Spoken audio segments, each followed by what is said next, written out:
సూర్యచంద్రులు నేత్రములుగా ఉన్నవాడికి దీపం ఎలా పెడతారు? విరాట్ స్వరూపమును పొందిన వాడికి ఏ పువ్వులు ఎక్కడి నుంచి అంగపూజ చేస్తారు? పాదాల నుంచి తలకి. అందరికీ అన్నీ పెడుతున్న వాడికి మీరు తిరిగి ఏం నైవేద్యం పెడతారు? ఆ భావన కలిగిన నాడు ఒక స్తబ్దతో, ఒక ఆనందంతో, కదలిక లేక కన్నుల వెంట నీరు కారిపోతుండగా సమాధి స్థితిలో అలా కూర్చుంటాడు. అది నవనీతం.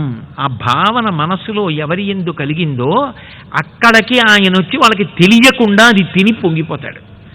నువ్వురా కోటాను కోట్ల మందిలో ఈ స్థితిని పొందావు, ఈ ప్రేమ భావన పొందావు. నా దగ్గర ఏదో అడగాలని కాదు, నా గురించి ఆలోచించకుండా ఉండలేక ఆలోచించి ఇంత ప్రీతిని పొందావు, ఇది నాకు కావాలంటాడు.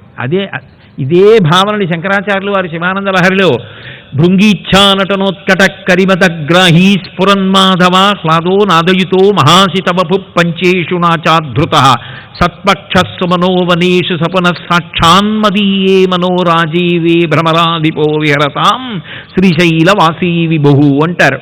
ఆ తల్లి భ్రమరాంబ తుమ్మెద రూపంలో ఉంటుంది. ఆవిడ తుమ్మెదైతే ఆయన మగ తుమ్మెద అవుతాడు. వాళ్ళిద్దరు ఎక్కడికి వస్తారు అంటే ఎవరి యొక్క మనస్సు అనేటటువంటి పుష్పం భక్తి అన్న మకరంతంతో నిండిపోతుందో అక్కడికొచ్చి వాలి సారగ్రాహి అయ్యి ఆ తేనె తాగుతూ అలా ఉండిపోతుంటారు. అది ఊటబావి. వాళ్ళు తాగుతూ ఉంటారు, భక్తి మళ్ళీ మకరందం పుడుతూ ఉంటుంది.